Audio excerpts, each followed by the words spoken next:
Hello everybody, it's a good morning for me. Hi, welcome to A Crafter's Story. It's Celeste here. So I got really excited yesterday because I didn't realize that I had a full box of food coloring. I thought I'd run out. I had a little bit left of the red, blue and green, but I had no yellow, and so it's just been kind of sitting on the side of my desk, and I was cleaning out and found this box, so I've taken the plastic wrapping off and got 4 bottles. I'm so happy because I've been wanting to do more of my food coloring faux watercolors, and these are 4 examples of some of the creations that I've been able to achieve just using food coloring.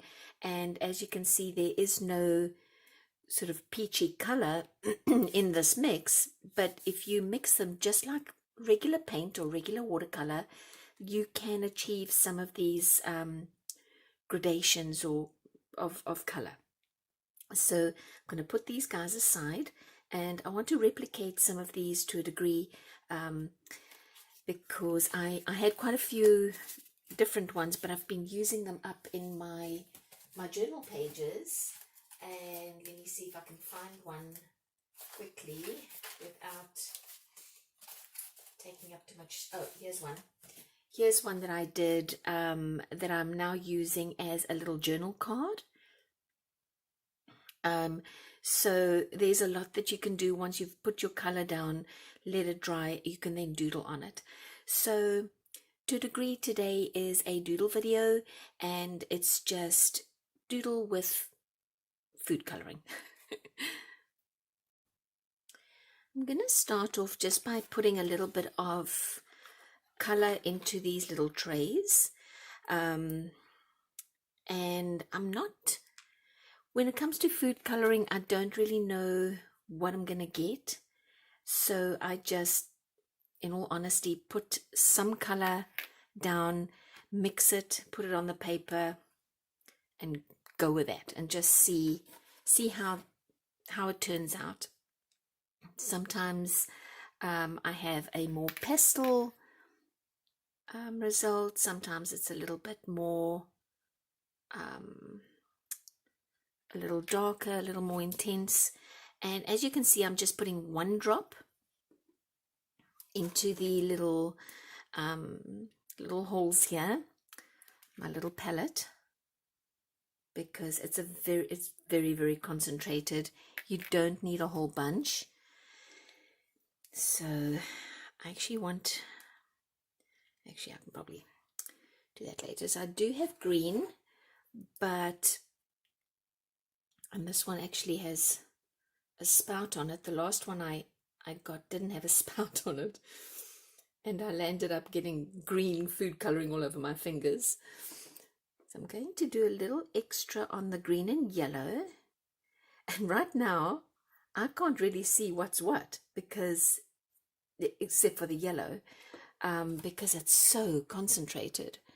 Okay, I'm going to get a little bit of water out, one of my bigger brushes. Just get a little dollop of water into, little drop of water into each one. And when the water mixes with the food coloring, it maybe a 2nd drop, just to get it liquid enough for us to paint with it. Well, it's liquid, but I mean, it's not so concentrated. Okay, put that down. Let's get these guys, 2 drops on each. 1, 2, and 1, 2. All right, I think that probably is enough, and now we can play. So I'm going to, I don't know how far this will go, and I might not, let's try that again, I may not. 1 cup of coffee, guys. I need my 2nd one for my words to come out that you can understand. But I'm going to put some color down and just see what happens, and then when it's dry, we'll doodle over it.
Hey, you guys. So I want to apologize up front. I was filming, I was drawing, I was talking, and um, it wasn't filming. Camera had switched itself off. So I'll just do a quick little recap. I actually thankfully realized after only having done 2.5 of these guys and doodled on them. So I'll do a quick recap. This, if you want to rewind the video, you could see what this looked like before. Obviously you don't see me drawing it, but I put in a little vase at the bottom here with a black marker and a silver uni ball, and then I used my white paint pen to put in some veins for the leaves, and my black marker just to create this little bouquet on top. So there's that one. And then I clipped the corners round, and then of course I'm going to age it later to frame it out. So that one is done. This little guy gave me a little bit of a hard time, and these blotches wouldn't dry, and I don't know why, because I did all of these yesterday, so I had to put this paper down and blot it. So obviously putting down a thick layer is a little problematic. So I thought I'd just mention that and give you guys that as a tip. I made little squiggles around my little blotches and gave veins to my, see if I can get a little bit more light here. There we go, that's a little bit better. A few veins to those leaves. So these two guys are done, and I'll put them aside. I was just starting this one when I realized something had goofed up on the filming. So I will finish up this one and do a few more. I might not get to all of them. I don't really know what to do with this one yet. Looks like little eyes looking at me. And this one looks like a little monkey and it goes, ooh. So I don't know. We'll see what I'm going to do. So I'll do a few more of these, and we'll see how they turn out.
you guys, so I've done there's 7 of these. I've just got those 2 left to do, and I'm not too sure, especially this one, I'm not too sure what to do with it yet. So I'm going to put them aside and not waste them. I've already rounded the corners of those. I'll round the corner of this one. And all I have to do now is to age the edges. And then they are done. So I know which one is my favorite. I've already chosen. Not sure which one you guys would like. But let me know. I'd love to know which one is your favorite out of all of these. And for me, I'll tell you, it's one of the earthy ones. Can you guess which one? It's that one. That one. This one. I just really love that one. I'll get my hands out the way. This one is, I don't know, maybe it's because there's a little bit of abstract, a little bit of realism. I won't spend too much time doing this because it's a little boring, but you can see the difference that it makes when you do the edge, the aging. So yeah, there they are. I hope it inspired you to try some of the food coloring. It really is easy to use. Obviously, just protect your surfaces because it stains pretty badly. I have a green stain on my board here that I can't get off. But thank you for joining me. I always have fun and enjoy these times together with you. We'll see you next time. Bye.